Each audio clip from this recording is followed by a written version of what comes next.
В 126 году до нашей эры ханский посол Джан Цань, который пробыл в западном Уйгурском крае около 13 лет, из них 10 лет в плену, вернулся в столицу империи хан город Чиньян.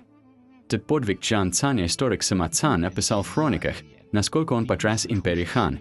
Но какую именно картину западного Уйгурского края принес Джан Цан императору Уйджи и как на самом деле выглядел западный край?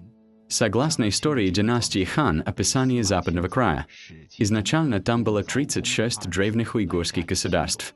Эти небольшие государства непрерывно то поглощали друг друга, то делились, их число то увеличивалось, то уменьшалось, достигая даже 55.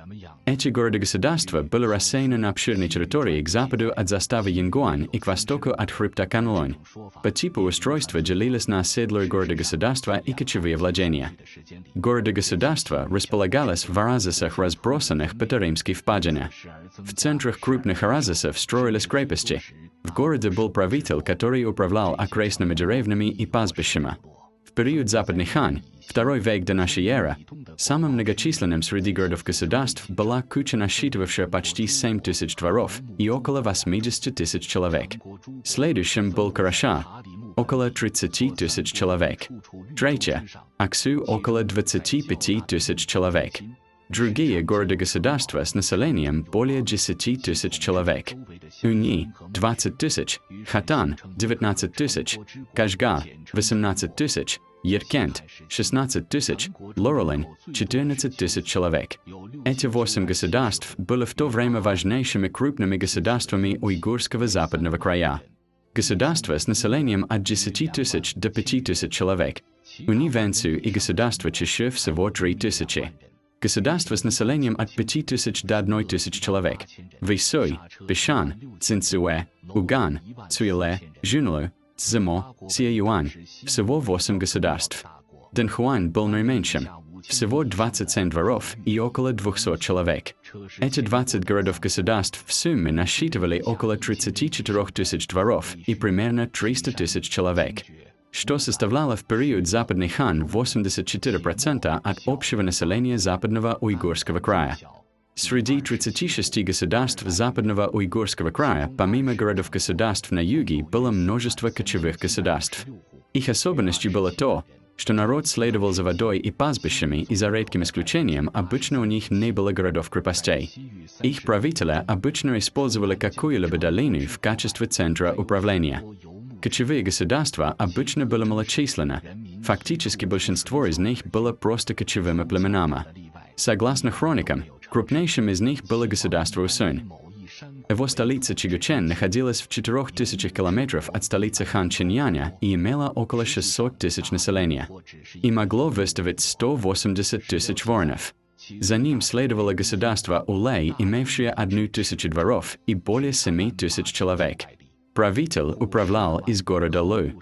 Кочевые государства с населением 5000 человек Дарахуай, Були и Шанго.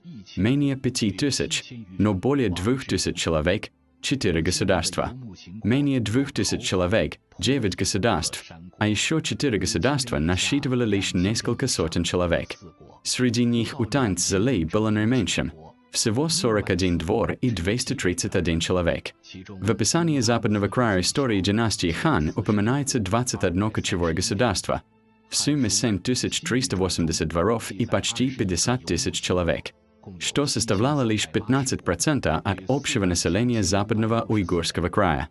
Эти кочевые государства в основном располагались на окраинах, в районах северных склонов Кунлуня и по северным и южным предгорьям Тиньшаня.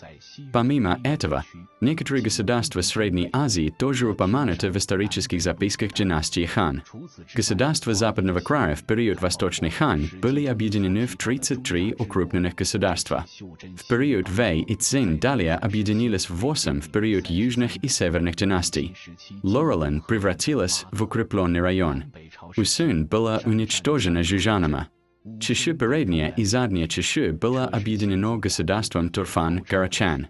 В период династии Тан в 640 году Турфан-Гарачан был завоеван империей Тан, а Карашар был занят Тибетом. Кашгар был захвачен уйгурами и впоследствии стал оплотом ислама в западном Уйгурском крае.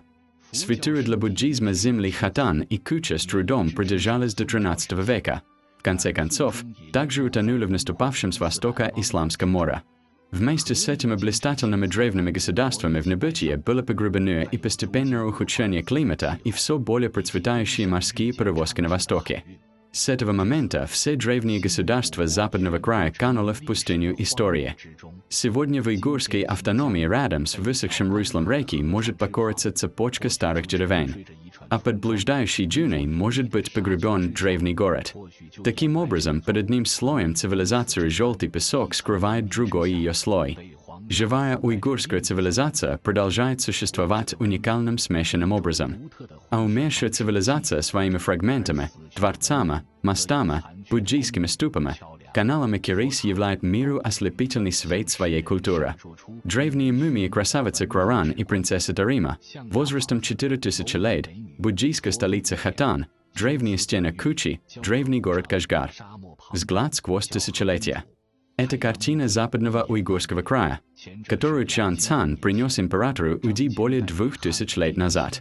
И теперь сияние процветающей уйгурской автономии, которое мы можем видеть спустя более 2000 лет.